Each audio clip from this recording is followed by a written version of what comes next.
sobre o último tópico, né, da nossa disciplina, que é a inflamação. Na verdade, a inflamação e o reparo tecidual. Bom, o que é a inflamação? A inflamação é um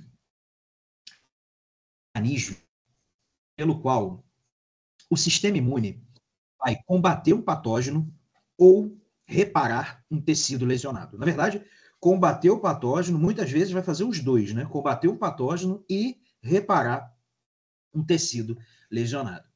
Então, quando a gente tem processos de infecção, por exemplo, que você tem ali um micro-organismo, uma bactéria, um fungo, se estabelecendo no nosso corpo, se multiplicando e causando lesão tecidual, isso vai acabar desencadeando uma resposta imune contra esse patógeno. E uma das etapas da resposta imune é a inflamação. A inflamação nada mais é do que alterações na vascularização e nos tecidos onde estão ocorrendo uma infecção ou lesão tecidual, para a chegada, para o recrutamento de células do sistema imune naquele local. Muitas dessas células que estão na circulação, estão no sangue. Então, essas células do sistema imune vão chegar ali no local e vão ajudar a combater o patógeno ou reparar o tecido lesionado. Então, a inflamação é um mecanismo da resposta imune, onde ocorre o recrutamento de células do sistema imune para o local de infecção ou lesão tecidual. E para que essas células consigam chegar, consigam ser recrutadas, a gente vai ter várias alterações no tecido que vão facilitar essa chegada. Então, se são células que vêm do sangue, a gente precisa aumentar a irrigação nesses tecidos. Então, por exemplo, uma das alterações que a gente vê na inflamação é a vasodilatação no local. E aí, essa vasodilatação, trazendo mais sangue para a região, facilita a chegada dessas células do sistema imune, que estão no sangue. Por isso que a gente vê as regiões inflamadas mais vermelhas e mais quentes, porque aumenta a circulação naquele local. Então, por conta dessas alterações que a inflamação, que o mecanismo de inflamação vai gerar no tecido, a gente vai ver as características teciduais da inflamação, que a gente chama de sinais cardinais da inflamação, que basicamente são 5: dor, calor, rubor, tumor e perda de função. Toda região inflamada dói, fica vermelha, fica quente, fica inchada e você deixa de usar porque está doendo e porque está inchada. Então, dor, calor, rubor, tumor e perda de função. Então, hoje a gente vai falar um pouquinho sobre essas alterações teciduais que acontecem na inflamação e como que elas podem se apresentar. Então, a inflamação é a resposta, é uma resposta dos tecidos vascularizados mediante a uma infecção ou uma lesão tecidual. Então, é o sistema imune promovendo ali um evento para que sejam recrutadas mais células e mais componentes do sistema imune para ajudar no combate a um patógeno ou reparar uma área de lesão tecidual. As inflamações elas não vão ocorrer somente em infecções. A gente pode ter lesões celulares que vão causar inflamação por conta, né, a gente pode ter doenças, que não estejam relacionadas com a infecção, mas que causem lesão das células e, consequentemente, a gente vai ter uma inflamação para reparar o dano causado por aquela lesão. Então, a gente pode ter, por exemplo, uma artrite, uma tendinite, que não quer dizer que seu tendão ou sua articulação estejam infeccionados, mas podem estar só lesionados. E aí, se lesiona, inflama. Então, são as lesões, as inflamações assépticas que a gente chama, né? Então, palavras da salvação. Como eu falei, durante a inflamação, a gente vai ter o recrutamento de células do sistema imune para um local de infecção ou lesão tecidual. E aí o que vai ocorrer ali é o combate do patógeno, em condições normais, né? O combate do patógeno e a reparação daquele espaço onde morreram células, né? A reparação do tecido. E aí essa reparação pode se dar de duas maneiras. Uma, estimulando a multiplicação das células que ficaram ali, e essas células, ao se multiplicarem, vão preenchendo o espaço das células que morreram, que a gente chama de regeneração, ou pela deposição e desenvolvimento de tecido fibroso, conjuntivo fibroso naquele local, que a gente vai chamar de cicatrização. Então, a regeneração é o preenchimento pelas próprias células ali do tecido. Elas começam a sofrer mitose, se multiplicar e vão preenchendo o espaço daquelas células que morreram. Na cicatrização, a gente tem o preenchimento desse espaço com tecido conjuntivo fibroso. Né? Tecido conjuntivo fibroso nada mais é que um durepox, é só para tapar o buraco. Beleza? Então, a gente vai ter, né, células ali do sistema imune, por exemplo, os macrófagos, que são células importantíssimas nesse processo de tanto matar patógenos quanto estimular o reparo tecidual. Então, quando células morrem, por exemplo, os macrófagos vão lá e limpam os restos celulares, que a gente chama de debris celulares. E aí eles limpam e estimulam o processo de reparo tecidual. Então, aqui mostrando para vocês um esqueminha, quando a gente tem um processo ou de infecção ou de lesão de morte celular de maneira patológica, que a gente chamou de necrose, lembra? Então, aqui ó, a gente tem ou um tecido necrótico ou uma infecção, ó, os micro-organismos passando aqui pela barreira epitelial. Né? Então, quando esses micro-organismos passam ou quando células morrem, o que acontece? A gente tem células do sistema imune nos tecidos que vão perceber esses micro-organismos ou as células mortas. E essas células vão liberar o que a gente chama de mediadores inflamatórios. Então, os mediadores inflamatórios são citocinas, são enzimas, são moléculas que vão promover toda essa alteração tecidual para a chegada de mais células do sistema imune ali para o local. Então, se está tendo uma infecção aqui, por exemplo, ó, você tem as bactérias passando aqui, as células do sistema imune que estão aqui no tecido vão começar a liberar os mediadores inflamatórios e os mediadores inflamatórios vão começar a recrutar, a atrair células do sistema imune que estão na circulação, que a gente chama de leucócitos. Então, os leucócitos começam a ser atraídos aqui para o tecido, ou seja, sair do meio intravascular para o meio extravascular, ou seja, sair do sangue para o tecido, para ajudar aqui no combate a esse patógeno ou a reparar essa lesão, essa área de lesão tecidual.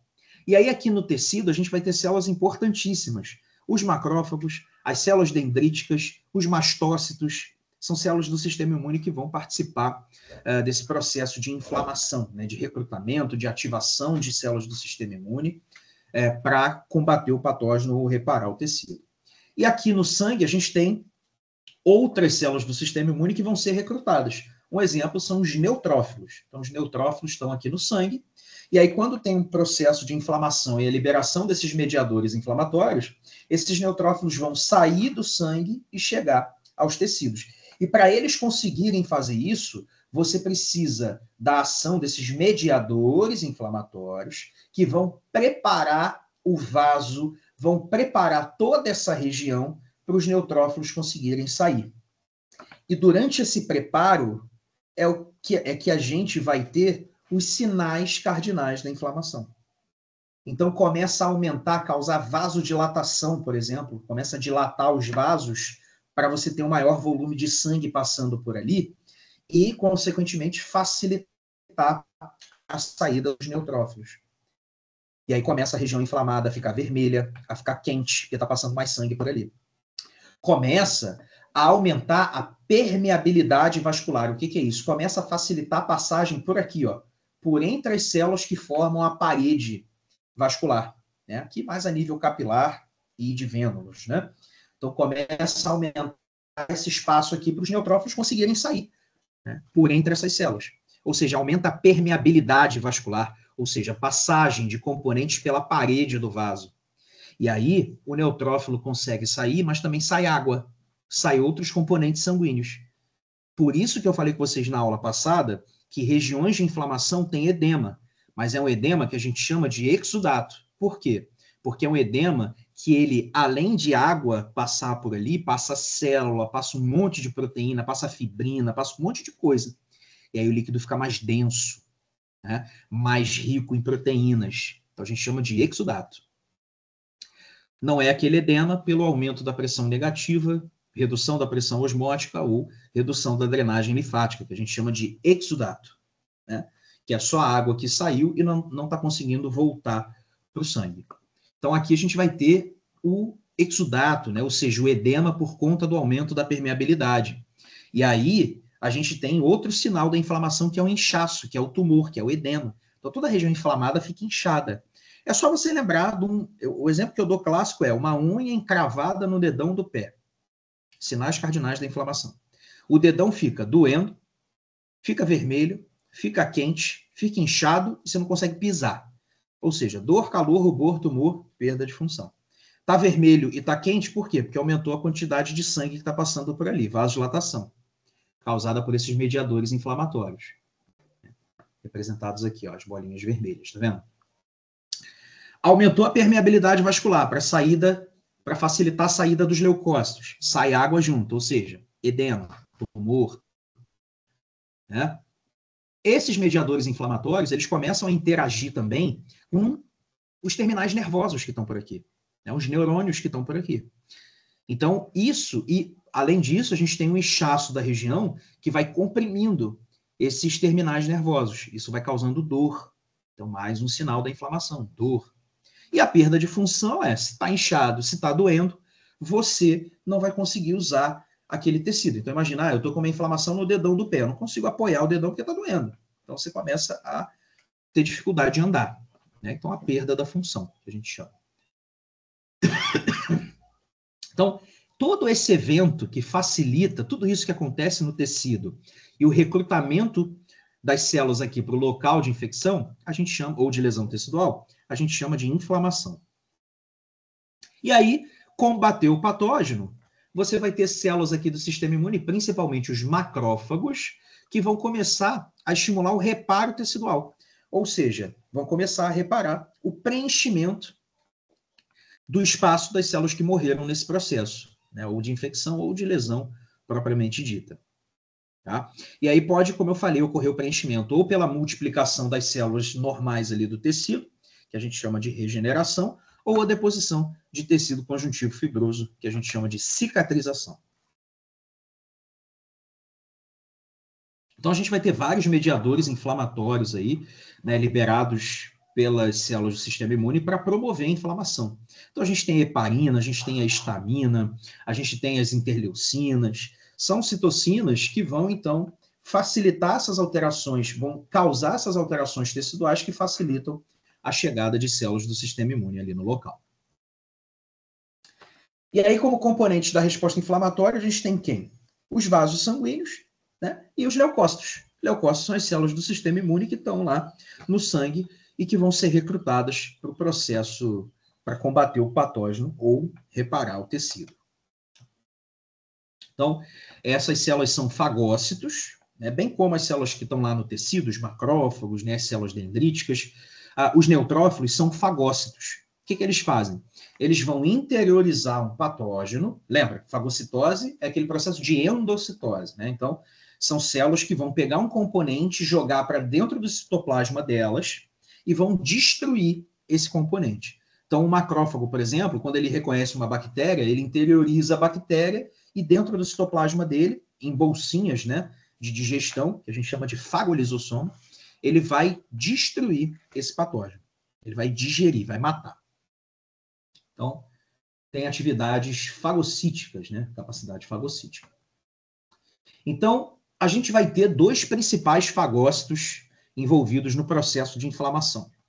Um são os macrófagos, que a gente classifica como mononucleares. Então, são células são fagócitos mononucleares ou monomorfonucleares. Quer dizer que você olha a célula e parece que ela tem, né, ali um núcleo, né, mais inteiro, assim, né? Então, os macrófagos são células fagocíticas que estão nos tecidos. Então, elas estão nos tecidos. E são células que elas conseguem fazer várias fagocitoses. Então, fagocita uma bactéria, mata, depois fagocita outra, mata, depois fagocita outra, mata. Consegue fazer vários ciclos fagocíticos. E aí, consequentemente, os macrófagos têm uma vida longa, que a gente chama. Né? Por quê? Porque consegue fazer vários ciclos fagocíticos. Então, lá no tecido, o macrófago fica lá bastante tempo fagocitando, matando, fagocitando, matando, fagocitando, matando. Então, a gente considera uma célula de vida longa. Os macrófagos, todos os fagócitos, na verdade, são produzidos lá na medula. E aí eles são, então, no caso dos macrófagos, são jogados no sangue E aí no sangue eles vão chegar aos tecidos. E aí vão, então, se deslocar e permanecer nos tecidos. Então, quando ele está no sangue, o macrófago está numa forma imatura, né? Como se fosse uma forma jovem, na verdade, que a gente chama de monócito. Tá? E aí, quando chega no tecido, esses monócitos se diferenciam nos macrófagos. Aí os macrófagos, dependendo do tecido, pode receber um nome especial. Ah, células da glia, lá no sistema nervoso, células de Kupfer, lá no tecido hepático, osteoclasto, no osso. Então, dependendo do local, o macrófago pode receber um nome específico. Tá? Mas é tudo macrófago. Tudo tem função de fagocitar e destruir alguma coisa e estimular o reparo tecidual. Tá? Então, são células que vão, né, ter capacidade de vários ciclos fagocíticos e os macrófagos também, como eu falei, vão participar do processo de reparo tecidual, ou seja, quando combate o patógeno ali, que mata o patógeno, os macrófagos começam a liberar citocinas que são fatores de desenvolvimento tecidual, ou seja, são fatores que são moléculas, né, que vão estimular ou a proliferação de células ou o desenvolvimento de tecido fibroso ali no local onde as células morreram. Então, os macrófagos é que vão começar esse processo, vão iniciar esse processo de reparo tecidual. Beleza? Então, se não tem macrófago, não tem cicatrização. Fica difícil acontecer a cicatrização. Exemplo disso, se você tem um machucado e você começa a aplicar corticoide nesse machucado, o que vai acontecer? Você vai começar a atrapalhar a cicatrização. Por quê? Porque o corticoide diminui a ação dos macrófagos. Aí, às vezes, você usa o corticoide para desinflamar e causar conforto para o paciente. A questão é que se você ficar usando corticoide, a ferida não cicatriza. Por quê? Porque você está reduzindo a inflamação, só que você também está reduzindo o reparo tecidual. Então, é difícil a gente fazer corticoide num pós-cirúrgico, por exemplo, a não ser que esteja muito inflamado. Aí, geralmente, a gente usa outros anti-inflamatórios, que não vão reduzir de reparo tecidual. Diga. No caso, a inflamação, ela é necessária para poder ter uma boa cicatrização, para poder... Totalmente. Totalmente. É como se fosse para o nosso organismo reagir, né? Uma reação do organismo para cicatrizar. Aí, se a gente ficar usando medicação de fora, daqui a pouco aquilo abre de novo. Exato. O organismo... Isso aí. O processo de inflamação, como eu falei, a função dele é combater um patógeno e reparar o tecido. Ou seja, combater algo que esteja causando a morte de células e reparar aquela região onde as células morreram. Corrigir aquilo ali. Então, se você usa medicamento que inibe a ação dos macrófagos, por exemplo, corticoide, o tecido não cicatriza. Aí demora, aquela cicatrização que cicatrizaria em 5 dias, cicatriza em 20. Por quê? Porque você está usando corticoide e está reduzindo a ação dos macrófagos. No caso da heparina, professor, ela é indicada para induzir? Quando a pessoa faz uma cirurgia, faz uso de heparina. Então, na verdade, a heparina, ela evita a coagulação do sangue. Ela é um anticoagulante. E aí, se você quiser manter o sangue fluido sem coagular, você usa heparina. Então, numa inflamação, é liberada heparina, por quê? Para manter o sangue naquela região sempre circulando e, consequentemente, trazendo células do sistema imune ali para o local para ajudar a combater um patógeno. Entendi. Entendeu? Então, imagina. Então, a gente vai ter, né, os macrófagos, além de fagocitando e destruindo o patógeno, também promovendo a inflamação, ou seja, liberando os mediadores inflamatórios que vão fazer a inflamação acontecer e também liberando os fatores de crescimento que vão estimular o reparo tecidual. Então, os macrófagos são importantíssimos nesses processos, né, de combate de patógeno e de reparo tecidual. Importantíssimos. Então, aqui um exemplo, no caso, parece um neutrófilo, né? de um fagócito. Ó. Ele vai perseguindo a bactéria e fagocita e destrói. Olha lá, bactérias seria essa estruturinha aqui, né? E o fagócito vai lá, ó, interioriza, e ali ele vai digerir e vai matar essa bactéria. Bom, os neutrófilos também são fagócitos. A questão é que os neutrófilos são fagócitos que estão no sangue, eles não estão nos tecidos, eles estão no sangue. E eles são recrutados para os tecidos durante a inflamação. Então, o neutrófilo, o macrófago, está no tecido. O neutrófilo está no sangue. E aí, quando precisa de ajuda para combater um patógeno nos tecidos, os neutrófilos são recrutados para os tecidos através da inflamação. Então, a inflamação vai facilitar a chegada dos leucócitos, das células do sistema imune que estão no sangue, para ajudar ali no tecido a combater um patógeno e reparar o tecido. Tá? Então, são células que estão no sangue. E quando os neutrófilos são recrutados para o tecido, eles são células que não têm a capacidade de fazer várias mitoses. Eles fazem uma só. E aí eles chegam no tecido, fagocitam o patógeno, matam o patógeno, mas eles também morrem nesse processo. Então ele é tipo um kamikaze, né? Chega, combate o inimigo, se matando. Tá? Então, são células de vida curta. Tá? E os neutrófilos, que a gente também chama de um fagócito polimorfo nuclear, né? Tem um núcleo bem variado quanto à morfologia, são células de vida curta que estão no sangue e são recrutados para os tecidos durante uma inflamação. Durante a inflamação. Tem Congresso das Mulheres, 23 e 24. Dia 23.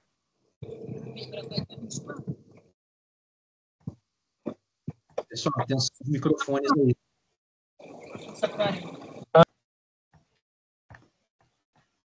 Então, são células de vida curta. Vão ser recrutados para os tecidos, vão fagocitar, mas vão morrer nesse processo também. E aí, o que acontece? Em alguns casos, a gente pode ter, durante uma infecção, o recrutamento de muitos neutrófilos e a morte de muitos neutrófilos nesse processo inflamatório. Então, morrendo muito neutrófilo, morrendo muito patógeno, morrendo muita célula do nosso tecido ali também, normal. E aí, quando a gente tem esse excesso de células mortas, a gente vai ter como resultado um exudato, né? Ou seja, um líquido acumulando no tecido por conta da inflamação, só que com muitas células mortas, muitos neutrófilos, bactérias, células do tecido. E aí a gente chama esse exudato de pus. Então, o pus nada mais é do que esse exudato inflamatório com muitas células, muitos neutrófilos, muitas bactérias, muitas células do tecido mortas. E a gente tem umas bactérias que facilitam essa ocorrência, né, do pus, que a gente chama de bactérias piogênicas. Então, estafilococos, estreptococos, que são até bactérias comensais, estão na nossa pele, são bactérias que, se causarem uma infecção, podem levar à formação de pus. Por isso que a gente vê na pele muita ferida que faz pus. Faz uma pústula, uma espinha, faz um abscesso, né? Porque são bactérias que a gente chama de piogênicas. Então a gente vê bastante, né? Isso aqui a gente chama de pústula. Tá vendo?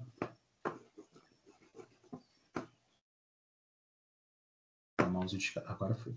Então essas bolinhas aqui, tá vendo? Com pus, a gente chama de pústula. Pústula é acúmulo de pus na epiderme. Faz um acúmulozinho de pus ali na epiderme. Epiderme é aquela camada mais externa da pele, lembra? Então, toda vez que acumula pus na epiderme, a gente chama de pústula, ou embaixo da epiderme.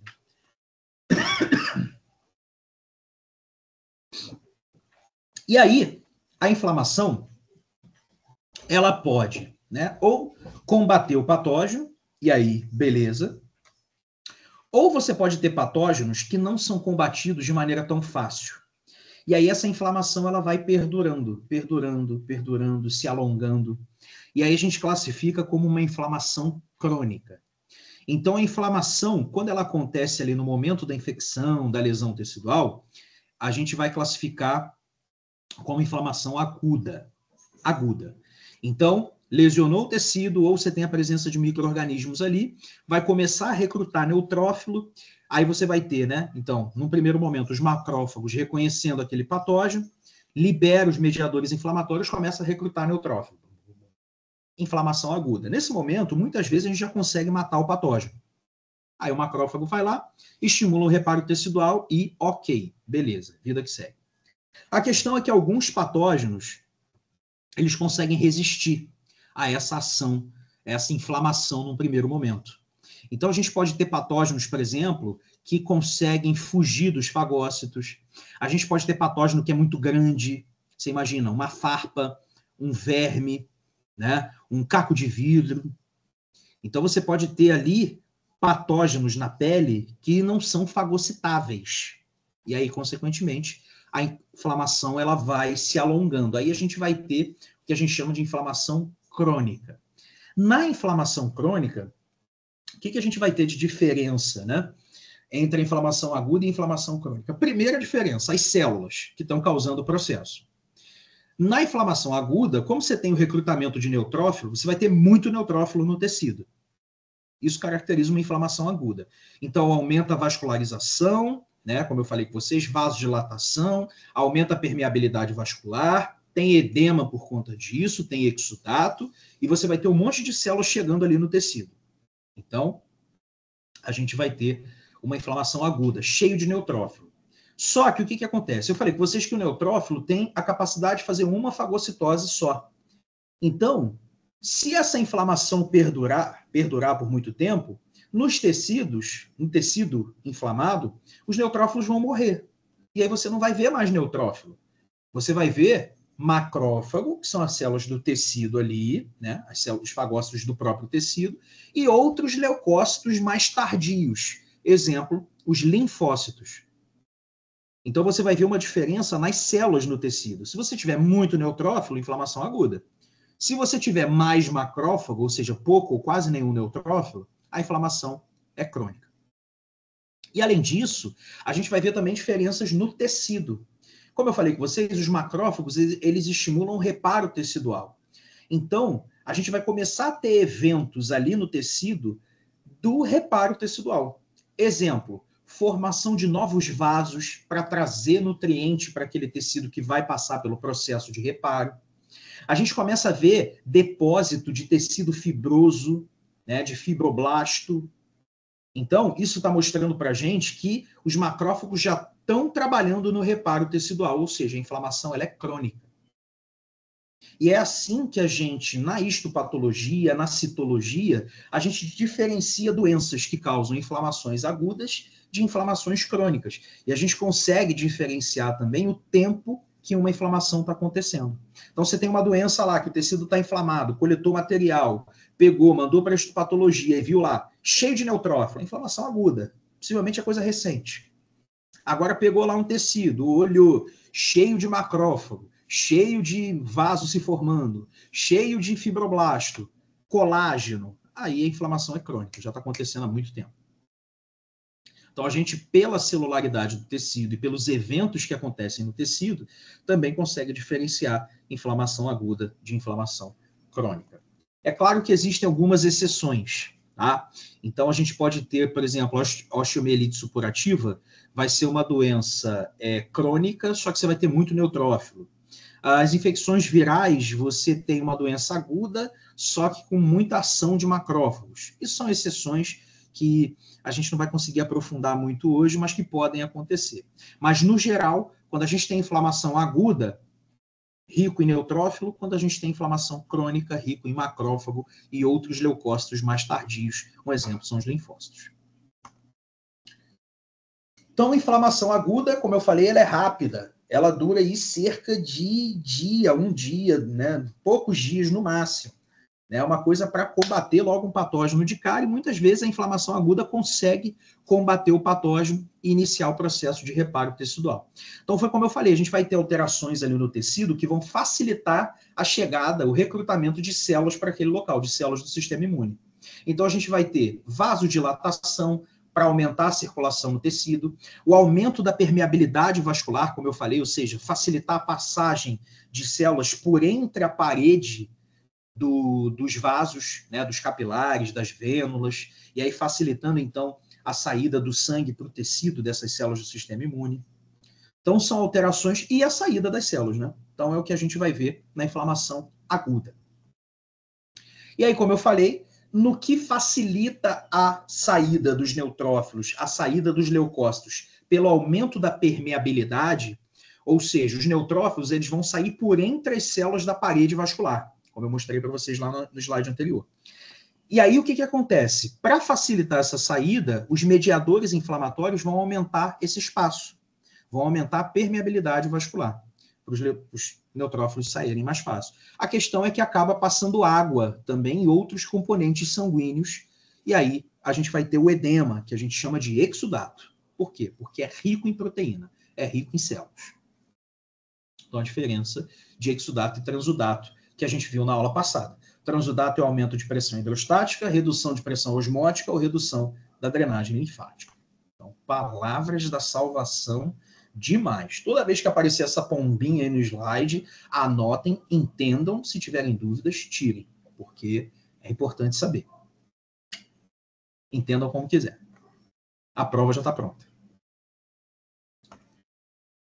Então, como eu falei, né, a gente vai ter, durante a inflamação aguda, a liberação de mediadores inflamatórios que vão fazer, né, que vão levar a essas alterações vasculares. Então, a gente vai ter ali vasodilatação, né? Então, a gente tem, por exemplo, a histamina.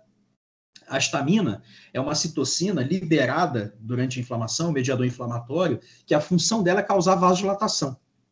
E aí, por conta da vasodilatação, a inflamação acontece mais fácil, né? Tanto que, quando a gente está com alergia, o que é alergia? A alergia é uma reação do sistema imune exagerada a algo que não necessariamente é um patógeno.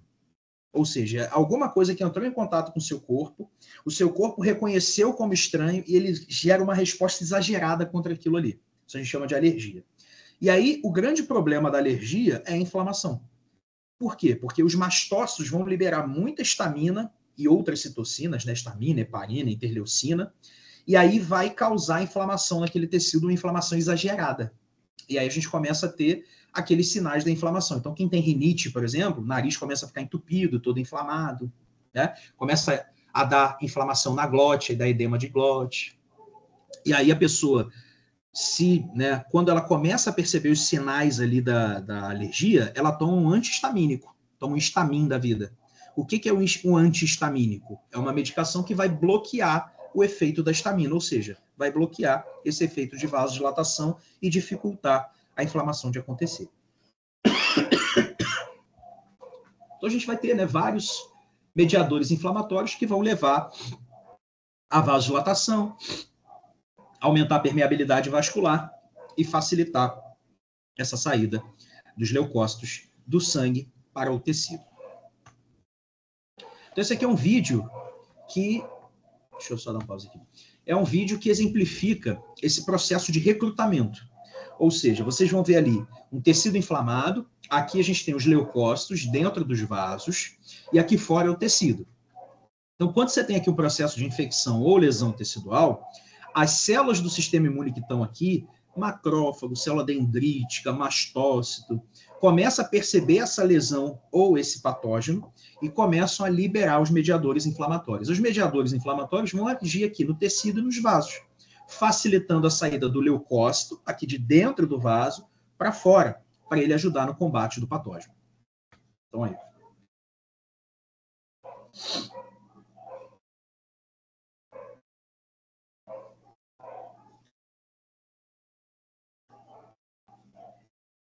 A liberação dos mediadores, uma área de inflamação, começa a causar uma série de alterações ali nos vasos. Ó. Começa a expressar, por exemplo, selectina. São proteínas que vão começar a atrair os neutrófilos. Ó, começa a atrair. Ó.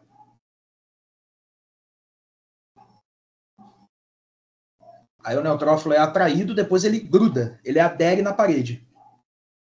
Depois que adere, ele sai, pelo processo que a gente chama de diapedese.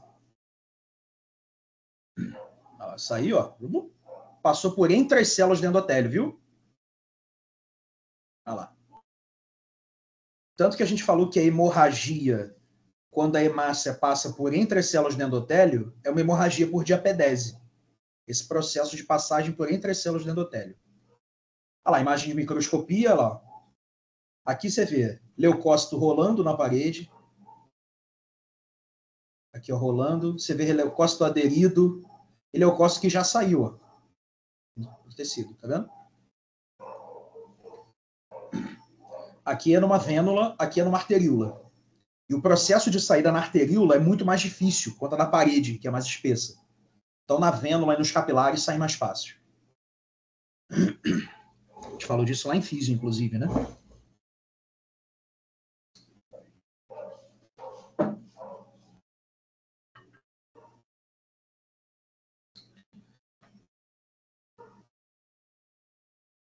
Aqui, quando obstrui o vaso, você vê as hemácias aqui, ó, passando mais devagar, tá vendo? Agora, se soltar, as hemácias correm, mas os neutrófilos estão sendo atraídos. Aí eles não correm, eles vão aderindo à parede, ó lá. Ela viu? As hemácias correndo, os neutrófilos aderindo à parede. Por quê? Porque tem inflamação ali, tá atraindo os neutrófilos.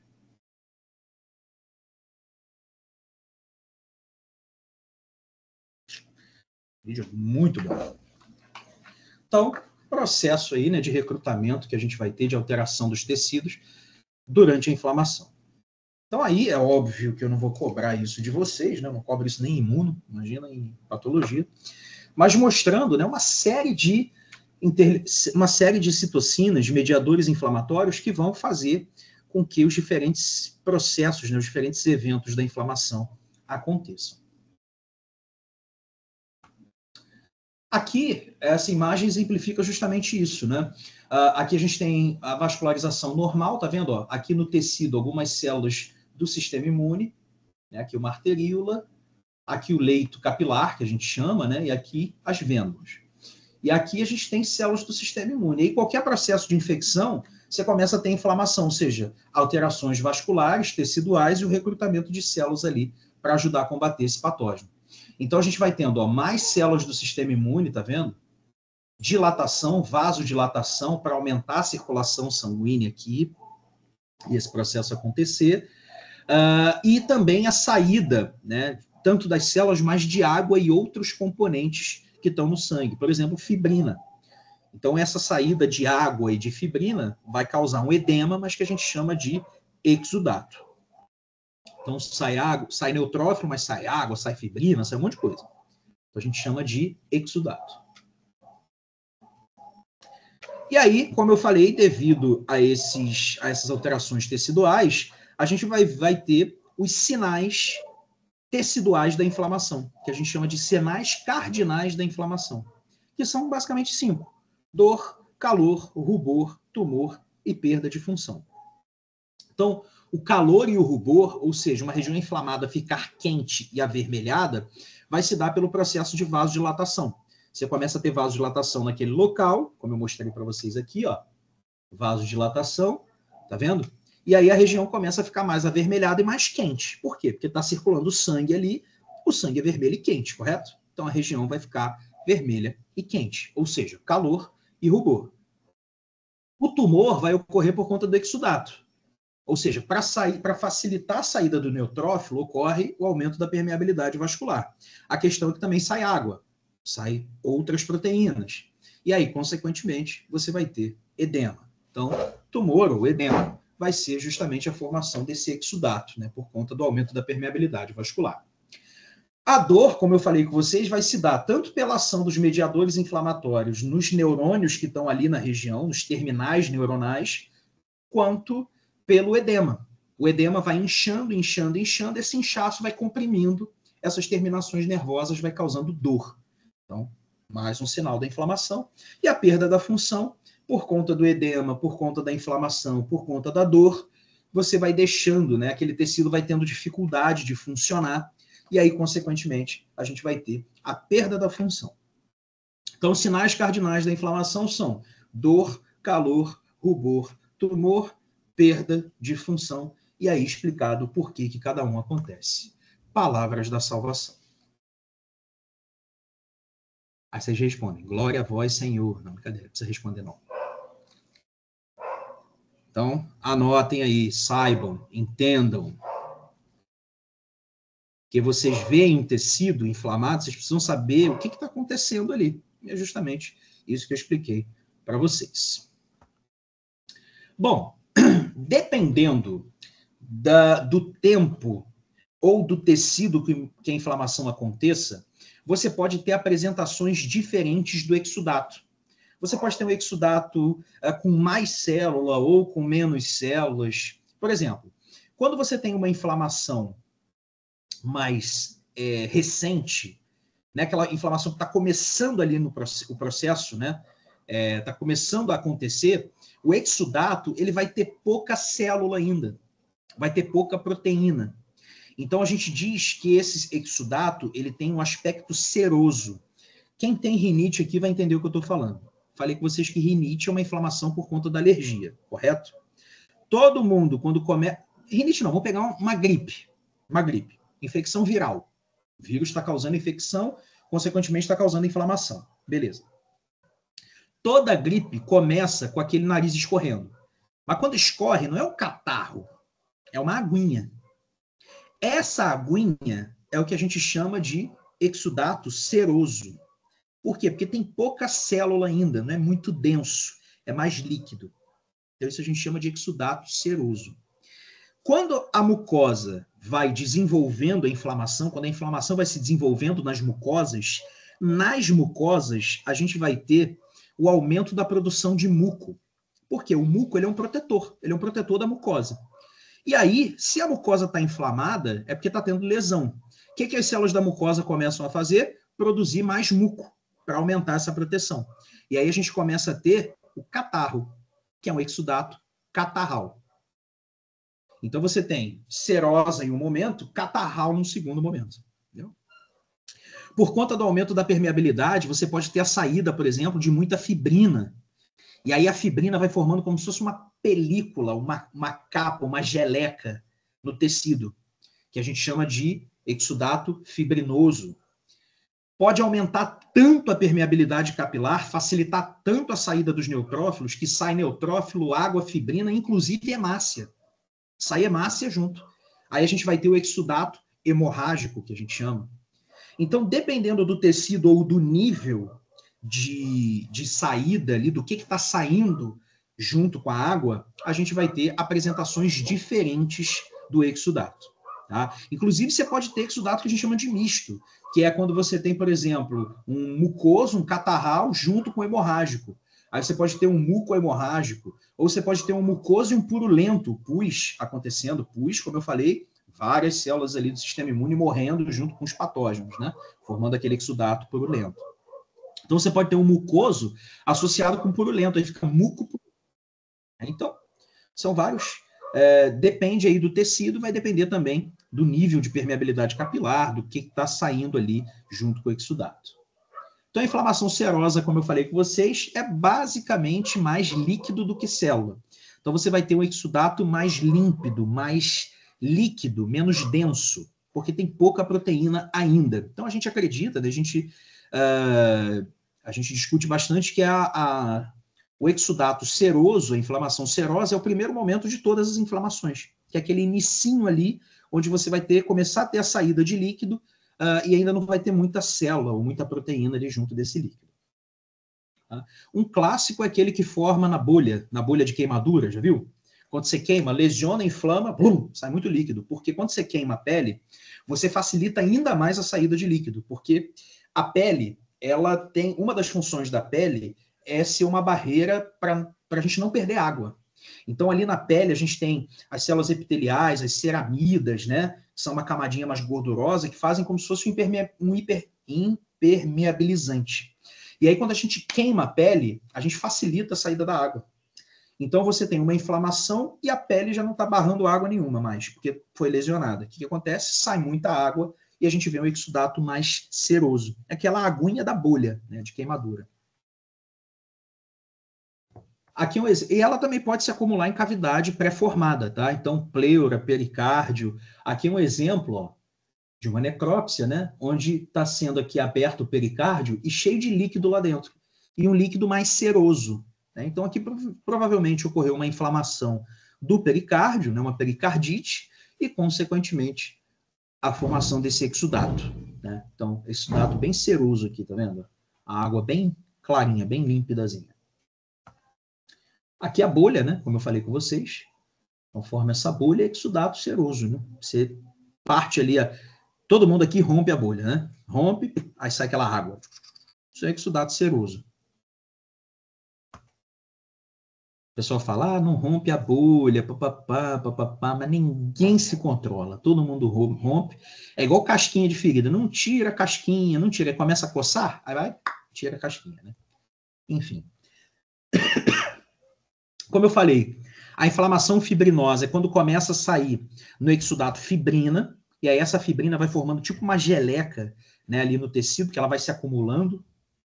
Então, já seria um processo inflamatório onde a permeabilidade vascular é mais alta, né, e ocorrendo há mais tempo também, para dar tempo de sair toda essa fibrina, se acumular nos tecidos, né, e aí fica como se fosse uma capa de fibrina nos tecidos em que ela se acumula.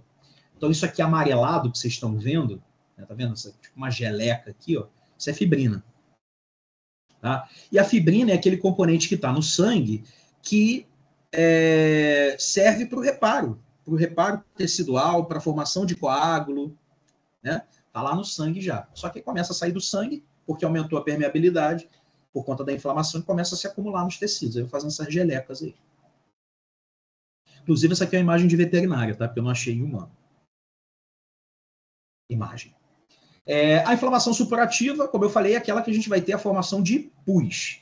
Então, você tem ali a morte de muitos neutrófilos, a morte de muitos patógenos, né, de bactérias, de células do próprio tecido, e aí fica um exudato rico de célula morta, que a gente chama de pus. E o pus, ele pode se acumular de maneiras diferentes no corpo. Então, você pode ter, por exemplo, o pus se acumulando, né, no tecido subcutâneo. Então, quando a gente tem uma inflamação e o acúmulo de pus no tecido subcutâneo, a gente chama isso de maneira dispersa, tá? Então fica aquele pus preenchendo o tecido subcutâneo. A gente chama isso de flegmão, fleimão ou celulite. Não é a celulite estética, aquela que a mulher fala, estou com celulite, né? Aqueles buraquinhos. Não. Isso é inflamação, né? Infecção do tecido subcutâneo. E você tem a deposição de pus ali no tecido subcutâneo. Então, isso a gente chama de celulite, esse processo inflamatório do tecido subcutâneo. E você pode ter o acúmulo de pus. Né? Então, a gente chama de flegmão ou fleimão. Tá? Processo que a gente chama de erisipela, né? Celulite. Então, você tem aqui uma infecção do tecido subcutâneo, tá vendo? Uma inflamação, e aí você pode ter o acúmulo de pus aqui no tecido subcutâneo. Esse pus fica disperso no subcutâneo. A gente chama de flegmão. A gente pode ter a pústula. A pústula é quando acumula pus na epiderme, ou logo abaixo da epiderme. Então, é uma coleçãozinha de pus na epiderme, ou logo abaixo dela, que a gente vê na forma de espinha. Né? Então, a espinha é uma pústula, que a gente chama. Então, você está tendo aqui, ó, um acúmulo de pus aqui na epiderme. Lembra, a epiderme é aquela camada mais externa da pele. E o abscesso? O abscesso é quando você tem uma região em que está ocorrendo a formação de pus.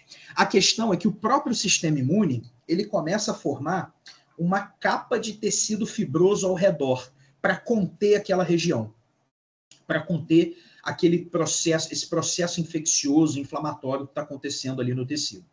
Então, você começa a ter uma formação, um depósito ali de tecido fibroso que faz tipo uma capa ao redor desse pus. Aí a gente chama de abscesso. Né? Na pele, geralmente a gente chama de furúnculo. Né? Então, os abscessos são coleções de pus cercadas por tecido fibroso, ou seja, encapsulados. E aí esse abscesso, uma hora, ele pode formar o que a gente chama de fístula, que é essa coleção de pus, ela vai fazendo ali um túnelzinho até achar o meio externo, até sair daquele tecido. Então, isso a gente chama de fístula, né? A comunicação de um abscesso com o meio externo. Então, uma fístula na pele, por exemplo, é quando você tem um abscesso e aí abre-se uma passagem, uma saída para esse pus que está ali dentro dessa cápsula de tecido fibroso. Aí você pode ter fístula de uma estrutura para outra. Por exemplo, você pode ter um abscesso na raiz do dente por conta de doença periodontal, né? De cálculo dentário e tal. E aí esse abscesso faz uma fístula para dentro do nariz. A gente chama de fístula oro-nasal. Então, você pode ter aí vários tipos de fístula. E o empiema é quando você tem acúmulo de pus e uma cavidade já pré-formada, uma cavidade existente do corpo. Por exemplo, cavidade torácica, cavidade abdominal. Né? Então, você tem um acúmulo de pus dentro da cavidade torácica, a gente chama de empiema. Então, aqui um exemplo. Cavidade torácica, que é o pulmão, tá vendo? O pulmão aparece sempre preto, né? Porque ele é radiolucente, ele não pega a radioatividade, então não aparece na radiografia. Então aqui a gente tem o pulmão bem marcado até a beça, mas você vê o pulmão todo aqui. Aqui você vê um negócio branco, tá vendo? Esse negócio branco aqui é pus. E aí a gente chama esse acúmulo de pus em cavidades pré-formadas de empiema. Né? Ou aqui, como é pus no tórax, você pode chamar de piotórax também. Tá? Mas aqui a gente vai chamar esse acúmulo de pus em cavidade pré-formada de empiema. Aí você pega uma seringa e drena, tira o pus daqui. Olha lá. Aqui já tem sangue junto, né? Aqui você pode ter ou um exudato misto, que você tem pus e sangue, ou na hora de drenar acertou um vaso e sangrou. Veio sangue também. Acontece. A inflamação mucosa, como eu falei com vocês, ou catarral, é quando a gente tem processos inflamatórios em mucosa e, consequentemente, o excesso da produção de muco. Aí vai ter a produção, né, de um exudato mais denso, mais mucoso, que a gente chama de catarro.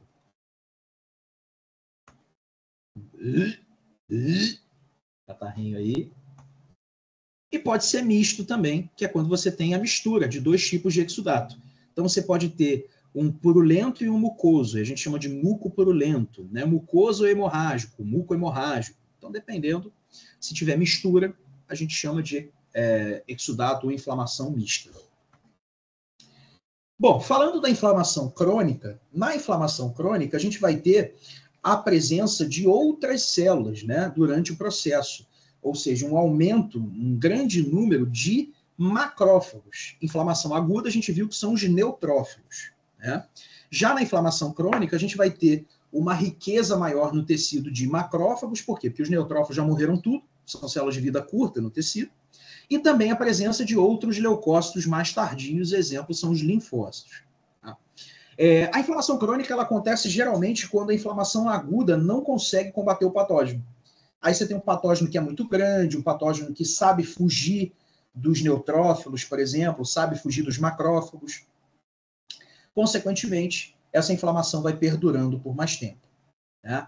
Então, ela vai se tornando crônica. E aí, na crônica, você teve a morte dos neutrófilos, tem mais macrófago por ali, e você vai ter eventos teciduais, que são os macrófagos estimulando o reparo tecidual. Então, você vai ter ali a formação de novos vasos na região, você vai ter o desenvolvimento de tecido fibroso na região, né? Deposição de fibroplasto, de colágeno, para reparar o tecido. Então, são características teciduais diferentes por conta do momento e da presença de células que tem ali, levando a esses eventos. Então, como eu falei, né, a gente vai ter células monomorfonucleares ou mononucleares, que a gente chama. São os linfócitos, os macrófagos, os plasmócitos. Além disso, a gente vai ter tanto a angiogênese quanto o depósito de fibroblastos, como eu falei, por conta do estímulo do reparo tecidual. Então, inflamação crônica é uma reação, né, tecidual caracterizada pelo aumento dos graus de celularidade e outros elementos teciduais diante da permanência do agente agressor. Então, quando não consegue combater o patógeno, a inflamação vai se tornando crônica. E aí, como eu falei, os macrófagos vão ser células principais, né, que vão trabalhar no reparo tecidual. A gente classifica os macrófagos em dois tipos, né? M1 e M2. M1 é o macrófago que está fagocitando e matando o patógeno e produzindo mediador inflamatório, causando inflamação. O M2 já é o macrófago no estágio de reparo tecidual. A função do M2 não é combater patógeno, é reparar o tecido. É produzir, por exemplo, fator de crescimento tecidual. E aí estimular a formação de novos vasos, depósito de fibroblasto, multiplicação de célula, crescimento de célula. Tá?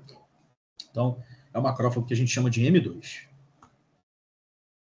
E aí, como eu falei, a gente vai ter, durante a inflamação crônica, fibrose e angiogênese. O que é fibrose? Deposição de tecido fibroso.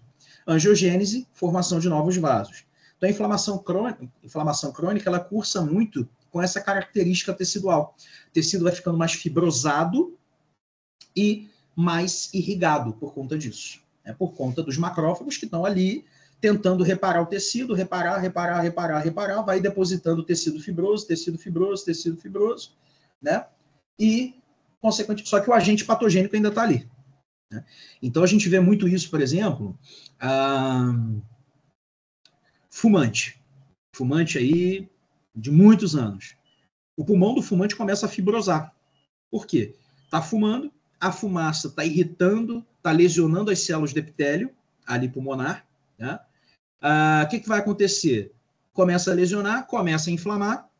Se começa a inflamar e o agente agressor não para de chegar ali no pulmão, começa a fibrosar o pulmão por conta disso. Então, por isso que o fumante tem o pulmão mais fibrosado, o pulmão mais duro, menos elástico, né? Por conta disso. Por conta dessa inflamação crônica. Então, aqui, na inflamação crônica, a gente tem pouco exudato. Né? Tudo aquilo que a gente viu de exudato, de edema, de inchaço, a gente não tem tanto aqui. Por quê? Porque essa fase já passou. A fase de chegada dos neutrófilos já passou. Aqui já é uma fase mais de reparo tecidual. São outras células aqui, no caso, né, envolvidos no processo inflamatório. Então, é um outro momento da inflamação. Por isso que a gente vê pouca exudação, pouco edema. Aqui, na inflamação crônica, a gente vê mais fibrose do tecido, não edema. E aí você pode ter aí processos inflamatórios durando de meses a anos, né?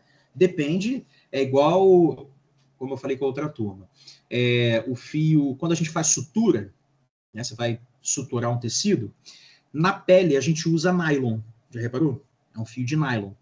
O fio de nylon, ele é um fio que a gente classifica como não absorvível. Por quê? Porque o sistema imune não consegue destruir aquele material. Por isso que quando a gente dá ponto na pele com nylon, depois que a pele cicatriza, você precisa tirar os pontos. Agora, isso não acontece com os fios absorvíveis. Por exemplo, catigu, né, que é fio que a gente usa para fazer sutura em órgão, por exemplo, ou os pontos internos. Por que a gente não tira o ponto interno?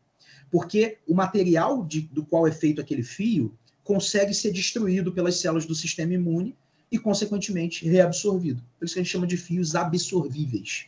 Então, você não precisa... Você faz uma cirurgia, por exemplo, fez uma cesárea, aí vai fazer a sutura do músculo lá dentro e depois da pele aqui fora. O músculo, você não precisa abrir a pele para tirar os pontos só da pele. Porque toda a sutura interna a gente faz com fio absorvível. Né? Então, se você deixa um ponto na pele de nylon e não tira, você vai ver que aquilo ali vai ficar inflamado, até tirar o nylon dali. Então, aqui a diferença, né, de um tecido com inflamação crônica. Todas essas bolinhas que vocês estão vendo aqui, ó, isso tudo é célula inflamatória. Então, a gente tem células inflamatórias, a gente está vendo aqui, ó, esses espaços aqui são vasos se formando, angiogênese, fibra de colágeno se depositando no tecido. Então, é o tipo de lâmina que, quando a gente olha na histopatologia, a gente define como uma inflamação crônica. Né, aqui mostrando um pouquinho melhor, ó. Lembra, célula a gente identifica pelo núcleo. Né? Então, aqui a gente consegue ver linfócitos. Aqui são essas células mais densas, né? Aqui um plasmócito. Plasmócito é um linfócito B ativado. E aqui a gente tem os macrófagos, tá vendo? Então, são células aí imunes, né? Que são células tardias, como a gente diz. Aqui bonitinha a beça também, ó. Aqui você tem um vaso, as hemáciazinhas aqui dentro, ó. Então aqui é um vaso, angiogênese, tá vendo? Plasmócito, linfócito, macrófago. Aqui um aumento na lente de 60, né? Um aumento de 600 vezes. Então, a gente vai ter inflamação crônica quando o patógeno não consegue ser combatido. Então, a gente pode ter infecções persistentes, patógenos que aprenderam a fugir do sistema imune, ou uma alta exposição a esses patógenos, né? Então, fungo, bactéria, né, protozoário, que aprendeu a fugir ou a ficar vivo dentro dos fagócitos. Isso acontece também, por exemplo, leishmania, né? Então, a gente tem patógenos que conseguem fugir do sistema imune e a inflamação vai perdurando. A exposição prolongada, então, como eu falei com vocês, o fumante que está fumando toda hora, mandando aquela fumaça tóxica, lesionando as células e causando inflamação crônica. Agentes não fagocitáveis, então, parasitos, vermes muito grandes, corpos estranhos no corpo, né? E doenças autoimunes, que é quando ocorre um desbalanço do sistema imune, e aí esse processo de inflamação ele vai se tornando contínuo. Por quê? Porque o sistema imune está reconhecendo algo do próprio corpo como estranho. E aí, consequentemente, você tem uma doença autoimune, né? Aí é um desbalanço, é um erro ali na formação das células ou no trabalho das células que acaba causando esse reconhecimento errado. Tá? Então, artrite reumatoide, tiroidite de Hashimoto, né, doença de Crohn, são doenças aí onde a gente tem inflamação crônica, porque o sistema imune está reconhecendo células do próprio corpo como estranhas, aí está promovendo a inflamação. E aí a gente tem um grande perigo nas inflamações crônicas, porque eu falei que durante a inflamação crônica a gente tem a liberação de fator de crescimento tecidual. Os macrófagos vão estimular o desenvolvimento daquele tecido onde as células morreram. E aí eles liberam fator de crescimento tecidual para isso acontecer. Só que, se você tiver uma célula neoplásica ali, essa célula vai se beneficiar desses fatores de crescimento e vai começar a se desenvolver. E aí, doenças, né, regiões que têm inflamação crônica, são regiões predispostas à neoplasia, justamente por conta da liberação desses fatores de crescimento de maneira tão duradoura. Né? E aí, consequentemente, uma célula neoplásica pode se beneficiar e acabar se desenvolvendo ali no local. Então, pessoas que têm, por exemplo, tiroidite de Hashimoto precisam fazer acompanhamento oncológico para ver se não vão desenvolver neoplasia de tireoide, por exemplo. Então, pode acontecer, tá? E aí eu botei para vocês as diferenças, então, né, da duração da inflamação aguda e da inflamação crônica. Então, inflamação aguda, duração é curta, a gente vai ter a presença de, né, células que a gente chama de polimorfonucleares, então, os neutrófilos. Já na inflamação crônica, a gente vai ter a presença ali de macrófagos e outras células, né, células mais tardias, como os linfócitos. E o reparo tecidual? O que é o reparo tecidual? É o processo pelo qual as células que morreram naquele tecido, aquele espaço vai ser preenchido. E aí ele pode ser ou preenchido por células do próprio tecido ou preenchidos por tecido fibroso. Tá? Então, o reparo tecidual ele ocorre pela ação das células, né, no caso dos macrófagos. Então, ele ocorre como consequência de uma inflamação. E aí, né, a gente vai ter ali, depois da extinção do patógeno, o reparo tecidual. Então, pode ser ou pelo preenchimento com células próprias do tecido, as células do tecido começam a fazer mitose e preenchem o espaço daquelas células que morreram, aí a gente chama isso de regeneração, ou pode ser pela deposição de tecido conjuntivo fibroso, que a gente chama de cicatrização. E aí você tem uma diferença, né, no que está preenchendo o espaço das células que morreram. Regeneração são novas células do próprio tecido. As células que restaram ali vivas começam a fazer mitose e preenchem aquele espaço. Na cicatrização, já é tecido conjuntivo fibroso. E aí existe uma grande diferença de funcionalidade. Então, quando você tem tecido conjuntivo fibroso preenchendo o espaço, você não vai ter funcionalidade naquele tecido. Por quê? O tecido conjuntivo fibroso é só para tapar buraco. Ele não vai exercer a função das células daquele tecido. Então, você começa a ter redução da função daquele tecido ou daquele órgão. Então, eu até dei o exemplo para vocês do fígado, que o fígado é um tecido em que você tem uma capacidade de regeneração, mas não é tanta regeneração, né? E aí o que acontece? O indivíduo que tem cirrose, o que está acontecendo com o indivíduo que tem cirrose? O fígado dele está tão lesionado, está sendo tão lesionado que não... O que vai preencher o espaço dessas células mortas não são novas células hepáticas, não são novos hepatócitos, é tecido conjuntivo fibroso. Então, a cirrose é a cicatrização do fígado, porque morreu muita célula e excedeu a capacidade de regeneração.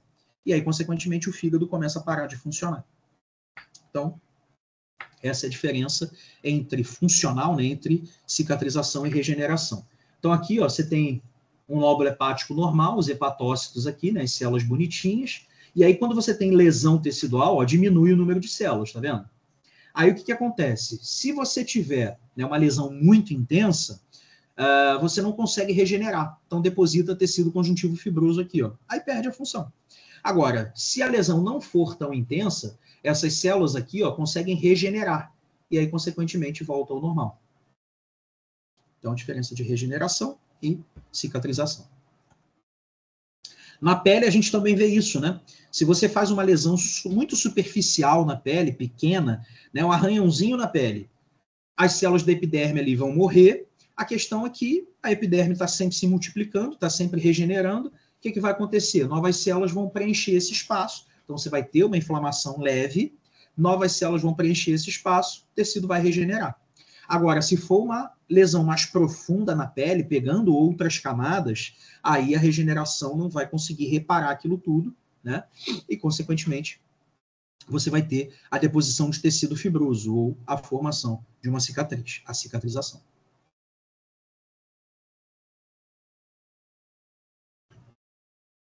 E aí, como eu falei, o que controla, né, tanto a regeneração quanto a cicatrização são mediadores, são fatores de crescimento liberados pelas células do sistema imune, principalmente pelos macrófagos, para preencher esse espaço das células que morreram.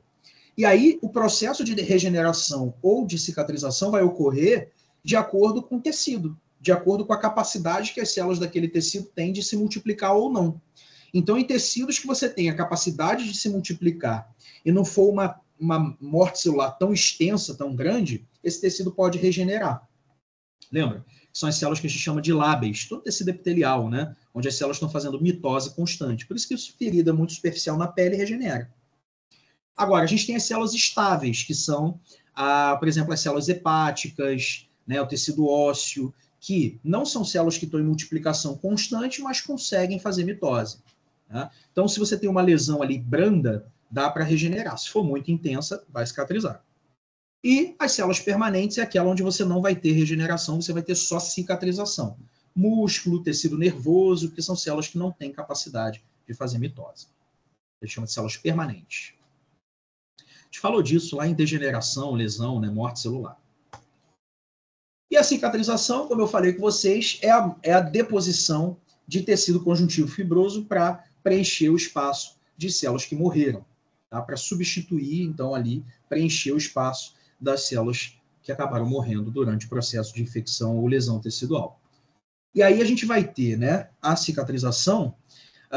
Na cicatrização, como eu falei com vocês, a formação de novos vasos, que a gente chama de angiogênese, e a deposição de tecido fibroso. Aí esse tecido conjuntivo fibroso vai se depositando, vai preenchendo o espaço, depois, né, vai ter ali colágeno também se ligando, e aí você forma o que a gente chama de cicatriz. E aí, com o evoluir, né, com o passar do tempo, essa cicatriz ela vai sofrendo um processo de retração. Por quê? Porque as células ali, os tecidos vão crescendo, mas a cicatriz não. A cicatriz foi só para tapar um buraco. E aí, consequentemente, você vai tendo ali, né, o ajustamento desse tecido e também a retração cicatricial, que a gente chama. Né? Então, você vai ter o remodelamento do tecido conjuntivo, aquele tecido vai desinflamar, né? O tecido fibroso vai se ajustar, e aí você tem um remodelamento da cicatriz. Aí, quando finaliza a cicatriz. Então, por isso que quando uma ferida está cicatrizando, né, a gente vê a formação do que a gente chama de tecido de granulação. O que é o tecido de granulação? É um tecido muito irrigado por conta da angiogênese, cheio de tecido conjuntivo, de fibroblasto, de célula do sistema imune trabalhando para aquele tecido cicatrizar. Aí forma aquele tecido, né, de granulação, depois faz uma casquinha aqui e fechou a cicatriz, né? Depois forma a cicatriz. E aí, quanto mais você interfere nesse tecido aqui, negativamente, mais tempo demora a cicatrizar. Então, se você vem e fica aqui limpando com gás e debridando, né, ali, atrapalhando isso muito, né, dizendo muito, além da conta, você acaba atrapalhando a cicatrização. Então, aqui um exemplo, ó. Lesão tecidual, tá vendo, ó? Aqui um monte de célula do sistema imune, e aí você começa a ter, ó, a angiogênese, a formação do tecido de granulação, depois a gente vai ter a formação da cicatriz, né? Que é o remodelamento do tecido.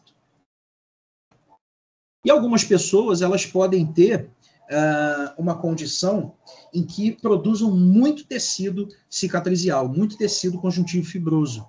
E aí, na região de cicatrização, vai formar o que a gente chama de queloide. Então, a queloide nada mais é do que um excesso nessa produção de tecido conjuntivo fibroso, né? Você tem ali a ativação de muito fibroblasto, a deposição de muito colágeno na região, e aí forma essa cicatriz mais alta, que a gente chama de queloide. A gente ainda não sabe muito bem o porquê que isso acontece, existem fatores genéticos, né, uma predisposição individual para isso acontecer. Algumas etnias são mais predispostas, por exemplo, a etnia asiática, né, mas ainda não se sabe muito bem a fisiopatologia, né, o porquê que acontece. A questão só é que é o excesso existe algum desbalanço na regulação e, consequentemente, começa a depositar muito tecido conjuntivo fibroso ali, muito colágeno, formando essa cicatriz. Beleza? Dúvidas, perguntas, questionamentos, colocações? Fiquem à vontade.